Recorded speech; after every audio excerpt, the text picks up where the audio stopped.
네, 안녕하세요. 모래세무의 이상화 세무사 인사드리겠습니다. 이번 세제 개편안이 나오면서 가업승계에 대한 궁금증을 많이 이제 문의를 해주고 계십니다. 그래서 저희가 작정하고 영상을 한번 찍었습니다. 그래서 향후 한 20년 후까지도 바라보고 우리가 어떻게 진행해야 되는지에 대해서 개정부터 활용까지 그리고 가업승계의 모든 것에 대해서 1편, 2편, 3편까지 준비해 가지고 왔고요. 오늘은 특별한 게스트를 모셨습니다. 소개 한번 부탁드리겠습니다. 저는 박정수 세무사라고 합니다. 여러분 또 만나서 정말 반갑습니다.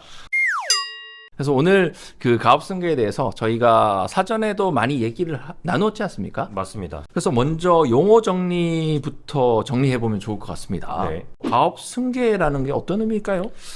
먼저 이제 가업승계란 그 말 그대로 기업의 동일성을 유지하면서 이런 소유권과 경영권을 차세대 후계자, 뭐 대부분 이제 즉 자녀분들에게 이전해 주는 것을 의미하는데, 이 해당 기업의 주식을 이전해 주는 것을 의미하는 거죠. 네네. 이 주식을 이전을 하다 보면 필수적인 것이 바로 세금이 수반된다라는 것인데요. 네네. 이러한 원활한 가업승계를 국가적으로도 지원해주기 위해서 여러 가지 특례를 두고 있다라는 네. 거죠. 그래서 뭐 증여특례, 뭐 가업승계 특례 이런 말을 오늘은 딱 두 가지로 정리를 하고 싶습니다. 네. 사전 가업승계를 지원하기 위한 네. 증여세 특례와 사후 가업승계를 지원하기 위한 가업 상속 공제, 요 두 가지가 있다라고 말씀드리고 싶습니다.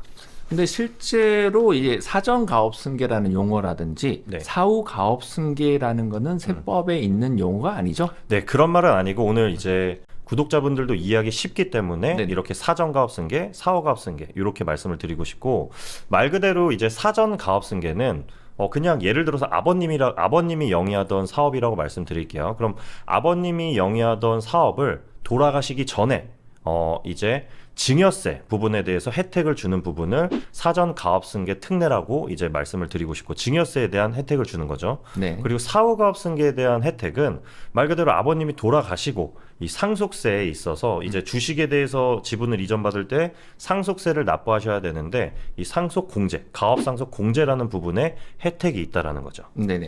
그래서 이번 세법 개정안에 대해서도 저희가 이제 확인을 했는데 가업승계와 관련한 세제 혜택이 많이 늘어났습니다. 네네. 많이 늘어나서 이렇게 한번 개정안이 올라왔는지 기존 특례 제도하고도 비교해가면서 설명을 드려보도록 하겠습니다. 네.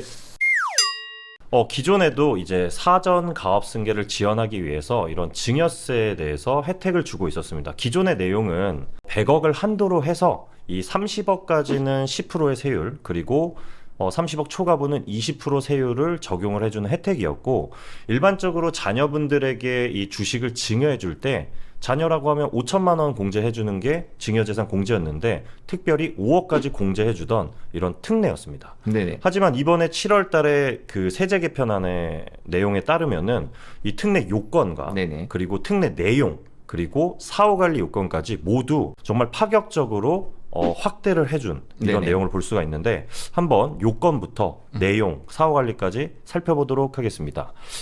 먼저 이제 표를 보시면 기존에도 18세 이상 자녀에게 60세 이상 부모가 주식을 증여하는 경우에 이제 가업승계를 해줬는데, 대상 자체가 이제 중소기업이고 중견기업인데 매출액이 4천억 미만까지만 지원을 해줬던 게 개편안으로 나와 있는 게 확실하게 올렸죠. 네. 매출액 1조 원까지 이제 확대가 되다 보니까 기존에는 실제 혜택을 받으셔야 되는 분들도 많이 못 받았던 부분이 적용받으실 수 있는 분들이 많아졌다. 네네.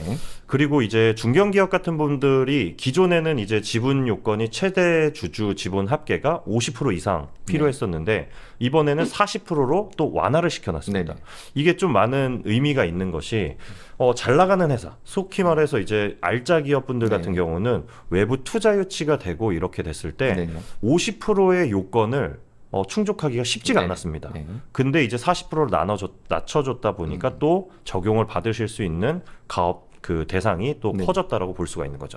여기서 말하는 그 50%가 네. 한 사람 기준으로, 그냥 자녀겠죠. 네네. 자녀 기준으로 50%를 얘기하는 것인지 네네. 아니면 아들이 2명이다. 네네. 그럼 2명을 합쳐서 50%면 되는 것인지. 그 일단 그거부터. 네, 요거는 이제 증여자의 지분 요건이기 때문에 자녀, 뭐 수증자의 요건이 아니라 네. 아버님이라고 가정을 하면 아버님이 가지고 있는 지분이 이제 50% 이상, 그렇죠. 이제는 40% 이상이라는 부분이 이제 요건이 완화됐다라는 거고 네네.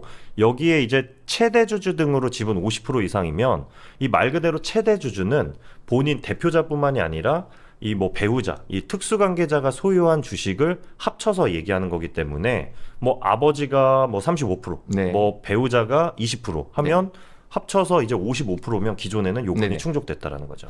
그러면 이 최대 주주의 가족 구성원들은 굉장히 화목해야 되는 부분인데 네. 만에 하나 네네.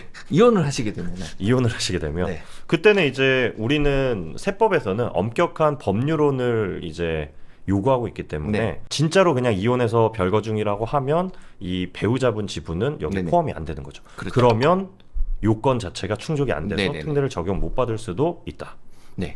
저희가 그런 질문을 많이 받았기 때문에 대신 네. 드리는 겁니다. 갑자기 이혼 얘기를 하셔서 제가 깜짝 네. 놀랐습니다. 네네. 네. 오늘 모든 거를 다 다룬다. 네. 이렇게 보시면 될 것 같고요. 또 바뀐 부분도 기존의 내용하고 같이 곁들여서 또 설명을 한번 해보시죠. 네, 이제 과세 특례 내용이 진짜로 엄청나게 확대가 됐습니다.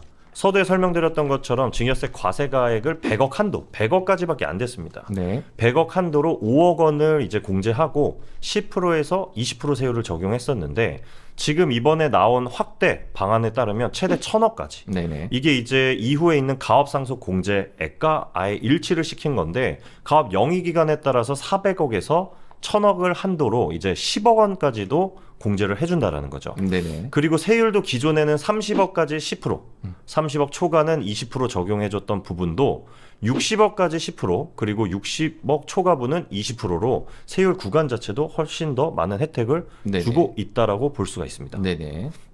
그리고 이제 사후 관리가 이게 있었는데 사후 관리 기간이 예전에 10년이었다가 네네. 이 부분도 너무 지키기 힘들다. 그래서 7년으로 단축하고 그렇죠. 이번에는 더 5년으로 네네. 사후 관리 기간도 단축을 해줬습니다. 네네. 그래서 이제 가업 유지하는 부분도 이제 5년간 유지하는 걸로 더 단축이 됐고 이후에 이제 업종도 이게 자녀분이 이제 젊어서 먼저 원활한 가업 승계를 받았다라고 하면 기존에 아버님이 영위하고 있던 표준분류 산업표상에 네. 중분류까지만 업종이 허용이 됐었는데 네. 중분류는 사실 많은 범위로 확 바꿀 수는 없습니다. 근데 그렇죠. 이제 대분류로도 이제 업종 확대가 변경이 됐죠. 허용이 됐기 때문에 미리 이제 아버님의 사업을 영위받고 대분류 내에서도 크게 업종을 변경할 수 있도록 확대된 걸 볼 수 있다라는 거죠. 그렇죠. 지금 이 영상을 보시는 분에 대해서는 이 영역을 최대한 지켜내고 나중에 우리가 2편, 3편에서 말씀드릴 수 있는 사후 공제에 대해서도 염두해 두고 들으시면은 조금 더 이거 내 얘기 아닌데? 라고 생각하셨다가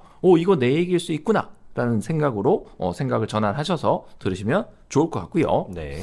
그러면 이게 실질적으로 실효성 제고라든지 공제 한도 등에 대해서 또 확대가 되고 있는데 이 부분에 대해서도 말씀을 주시죠. 방금 전에는 이제 사전 가업 승계, 증여세 특례 제도에 대한 확대였다면 이후에는 사후 승계를 네. 지원하기 위한 가업 상속 공제의 이제 실효성을 제고하기 위한 여러 가지 또 한도나 뭐 요건이나 네. 사후 관리가 완화되었는데 보시면 앞서서 설명드렸던 것처럼 이 사전 특례와 사후 특례를 지금 거의 일치시켜 가고 있는 것을 볼 수가 있습니다. 네.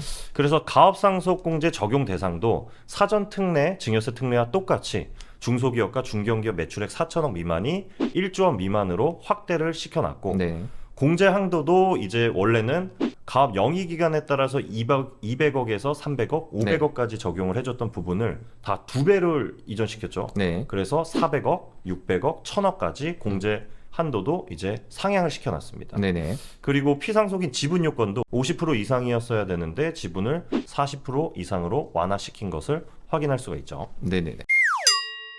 기존의 가업상속공제는 항상 실효성에 대한 논란이 있었습니다. 왜냐하면 네. 국세청에서도 한도도 올려주고 요건도 올려주고 하더라도 실적이 많이 잡히지가 않았습니다. 네. 가장 큰 그 이유가 뭐 때문이었냐면 이 사후관리 요건 때문이었어요. 네네.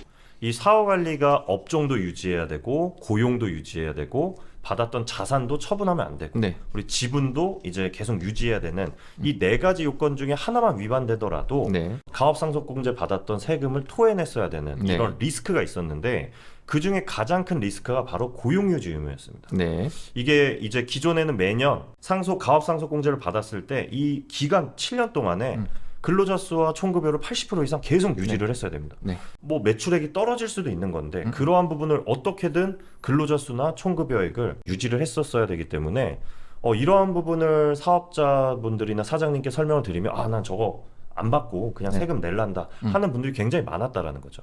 네. 하지만 이번 개정을 통해서 이 7년이 아니라 5년 동안 이제 통산할 수 있게끔 해줬고 매년 정규직 근로자 수의 80% 이상과 총급여 80% 이상을 해야 되는 부분이 삭제가 되었습니다. 네네. 그러면 이 5년 통산 이제 정규직 근로자 수의 100%에서 90% 이상으로 이제 완화가 됐기 때문에 네네. 훨씬 더 이 상속공제를 받으시고 네. 이 사후 관리를 위반되지 않게끔 하는 범위가 훨씬 더 원활해졌다라고 해석할 수 있는 거죠. 요거를 조금 부연 설명을 좀 드리자면 네. 기존의 방식은 네. 마치 우리가 7년 동안 중고등학교를 다님에 있어서 네. 평균적으로 단 한 번의 실수도 없이 80점 이상을 네. 계속 맞아줘야 되고 그렇죠. 70점 맞으면 끝나는 거예요. 안 되죠. 그리고 그 7년 동안에 합산을 한 그 점수 자체가 네. 우리 아버지가 다녔을 그 당시의 점수와 비교해서 100% 똑같아야 된다. 이제 이게 맞습니다. 평균값이 나오는 부분이잖아요. 그래서 어떤 해에 80점을 맞았으면 어떤 해에는 120점을 맞아서 네. 100%를 맞추란 얘기인 건데 그렇죠. 지금 바뀐 규정은 7년치를 보지 않고 5년치를 봐주겠다는 얘기가 되는 거고 네. 5년 동안 30점, 40점을 맞아도 상관이 없는데 맞아요. 그 다음 해에 임박했을 때 200점 정도 맞아주면 평균값 아버지보다 90%의 수준만 유지해주면 된다. 네. 이 정도는 지킬 수 있다라는 부분이 한 가지가 되는 거고요. 맞습니다. 굉장히 파격적이죠. 네. 그리고 기존에는 사실 저거 왜 못 지켜라고 생각하지만은 국세청의 자료나 여러 가지로 봤었을 때 성공한 사례가 거의 없었다라는 부분. 네. 그래서 저희가 1편의 내용은 여기까지 저희가 준비했지 않습니까? 네, 맞습니다. 그래서 2편은 어떤 걸 기대해 볼 수 있을까요? 이 편은 실질적으로 우리가 그 사전가업 승계에 대한 효과가 얼만큼 있는지 네. 그리고 사후가업 승계에 대한 효과가 얼만큼 있는지 그리고 오해하시는 부분들 네. 그러면 또 우리가 세부담 최소화를 어떻게 접근해야 되는지 네. 여러 가지 이런 종합적인 부분에 대해서 실질적인 도움을 한번 드려보도록 하겠습니다. 네, 오케이 여기까지 시간이 많이 지체되었기 때문에 2탄에서 사례를 가지고 집중적으로 한번 들어가 보도록 하겠습니다. 오늘 여기서 마치도록 하겠습니다. 이상화 세무사였습니다. 네, 박정수 세무사였습니다.